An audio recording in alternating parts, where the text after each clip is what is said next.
So I'm going to show you a little bit of some examples of CRCA, Wing Chun, and how I perform my techniques against certain types of attacks. First thing I'm going to deal with is a jab from what I call an open relationship, meaning both of our fronts are facing the same direction. I call this fighting relationship open. And I have techniques that deal with open, some that deal with closed, some don't matter. But in any case, it's going to be an open jab. So when Sifu throws me the jab, I'm going to bong, grab, chop, reach, tap, headbutt, punch. At the end, I'll kick and take him down by the throat. So what I did was I came in with a bong style wing arm deflection, pulled him into a grab chop, retrap and hit the throat, headbutt, punch, then stepped off and kicked the back of his leg while holding onto his throat. So that's a sample of a typical Wing Chun technique. Now, if Sifu had blocked my initial chopping attack, it's just a momentary hiccup, but I'll show you how you can run the hand right around his block. So if he blocks this chop here, I can just run right around it and continue the same way as before. When I blocked and came in and I met resistance, I just circled my hand and chopped. Now, you might say, aren't you worried about that hand? And the answer is no. As long as I have this hand pulled, Sifu can't hit me with that hand. The more he tries, the more he's going to hit himself in the throat. So I actually want him to try to hit me. At that point, I trap this arm, and I get both of his arms pinned, hit to the throat, hold his neck, headbutt, punch, and then finish the way I did before. If I didn't reach, or if I didn't meet any resistance against that first chop, instead of following up the way I just did, there's a number of other ways I could follow up. I'll show you another example follow-up. That same jab comes, but no block. All right, this time let's not have a block. So that same block here, where I would have done this before, this time instead, I'm going to come here and elbow kick, kick, drop this in, break the arm, come around the neck, go for the choke, and we have that finish. So that was a simple technique, but what I did was the jab came and I met it. I chopped his throat. I came in and elbowed, slipped my hand through a knee, kicked that leg, dropped the elbow, reached the arm to break it, then came around the neck. A typical technique that we encounter in Wing Chun is when an opponent's trying to throw a jab cross. That's called a 1-2 in boxing. So a typical response for Wing Chun man against the 1-2 from the open relationship could, for example, be the same ball as before, but then tanda retrap headbutt and then kicking here, which breaks the knee and the ankle. So what I did was met the jab, met the cross, retrapped, headbutt, stepped off, and keeping his neck, kicked his leg from this side, which would break the knee and the ankle if you execute it properly. Now there's many ways to deal with the 1-2. It doesn't have to be that particular technique. For example, I might, against the same 1-2, pull, punch, retrap, headbutt, and then go for the throw. So that was a simple move of fuksel, shooting then to the eyes, pulling him into a shot, retrap, headbutt, and then went the throw. So that would be a typical Wing Chun response against a 1-2 combination. Let's get into a closed relationship. The other side forward. So now I'll talk about the closed relationship, and I'll show a defense against the jab.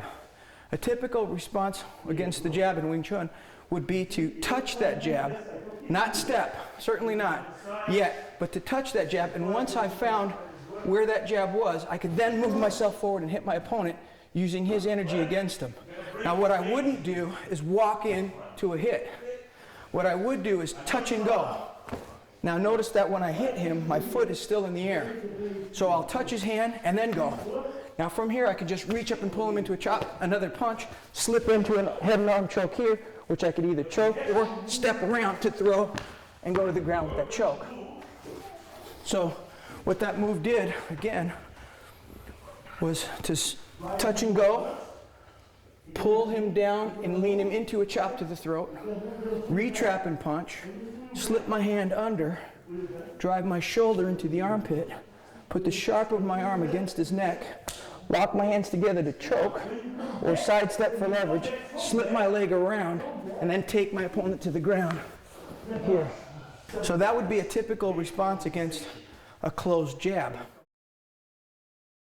Now, if we stay closed, and Sifu were to throw me that rear hook, that big haymaker. Now, a lot of times, a straight block won't work against the hook. He'll go right around your block. So what we do in CRCA Wing Chun is we meet that hook with what we call tan pak sao, tan and pak. Now, Tan Sao alone is not strong enough. Pak Sao alone won't maybe work, especially if he's bigger than you. You'll stop the bicep, but the residual stuff will still get you. So by shooting Tan and Pak, you can stop any hook. Throw it hard, Safety. Throw it as hard as you want. It sucks to be him right now. He'll tell you how bad that hurts the arm. So a typical Wing Chun response to that rear hook might be to stop it here, then to shoot around, trap, and bring him to the ground, thus breaking the arm. Okay? So what I did here was I met that hook with Tan Pak. I shot in. I wrapped around his arm in Wu Sao. I step behind, and I throw him down and squat into a position where his arm would be broken over my knee, and then drive punches as I need them. Okay? Now, let's get closed, left leads. Now, let's say that 2 hooks were to come. There's a number of ways to deal with the double hook. That first hook, Tan and Pak, works fine here. But there is a problem. You can't pull off Tan Pak twice. In other words, when that second hook comes, there's no way Tan Pak works twice. You don't have the time or the space. So Tan Pak is like a one-shot deal, one time. After that, you have a choice. Now, the second most common defense comes from the Chum Q form, when that second hook comes, and that is to stop it here. So Safety will tell you, throw him hard. It sucks to be him, because the harder he throws those hooks, the more it hurts. And I've even stopped 6'6" Chicago Bears hook punches from coming in, and they still couldn't get me. It just hurts them. That's another aspect of simultaneous attack and defense. If your defense hurts the attacker. Now, there's other ways to deal with the double hook that are even more painful to him, but a little bit more risky to me. Another example of how to deal with the double hook is to take that first one the same way, but the second one, I'll just step in. And what I'll do is I'll actually step right inside that shot, boom, and I'll either hit him in the face or the neck or wherever's in front of me, and that hook will usually end up sort of harmlessly behind the back of my head. Another possibility is to use a backwards elbow from the Chum Q form. So the first one comes, yes. When the second one comes, I'll drive the elbow.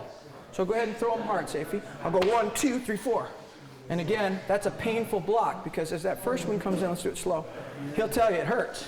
Tan Pak, drive the elbow backwards, ba-boom, with your double shot immediately afterwards. So those are some of the ways that Wing Chun deals with the hook. Now, in a similar way, Wing Chun deals with kicks. There's a few different ways. I'll show you my 3 favorite ways to deal with the round kick, starting with my least favorite and working my way to my favorite. So let's say we're closed, and Safety's intention was to round kick me in the spine, the back, or the kidney.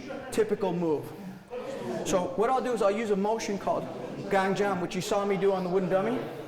And what I'll do is as that kick comes, I'll intercept it, catch it, hit, hit, kick, and kick. Now, what I did was, I'll intercept the kick here, break it by lifting and dropping, immediately kneeing, kicking, and then jumping up to kick that leg again. So at speed, that technique is here. All right, now that's my least favorite way to deal with the hook. Takes too long. The next thing I like to do is to use, again, Tan Pak that I mentioned a minute ago against the hook.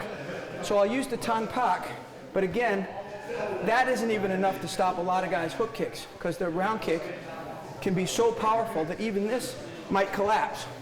So what I'll generally do is kick the base leg at the same time. So as that thing comes, there it is. What I'll do is I'll stop it, kick, and then jump into that base leg attack. Now the simplest, and for my money the most effective defense against the hook kick, well, I call it the hook kick, the round kick, is to do a kind of Power Rangers sort of step. Here, kind of looks like something the Power Rangers would do, right? Right? So what I do is, as that thing comes, well, of course I want to step away from it. I don't want to be anywhere near that. So the first thing I do is step away. As I do, I put up my hand just in case something's going to hit me. So I'll step off and put my hand up. But the step off can serve as a jump, which in turn will jump me into my counter round kick and drive that into the thigh. So it's just step off, bam! So that's Wing Chun, cutting the moves, cutting the fat, taking as much out of it as you can, making it as direct, simple, and effective as possible, and get the major amount of work done in the shortest amount of time.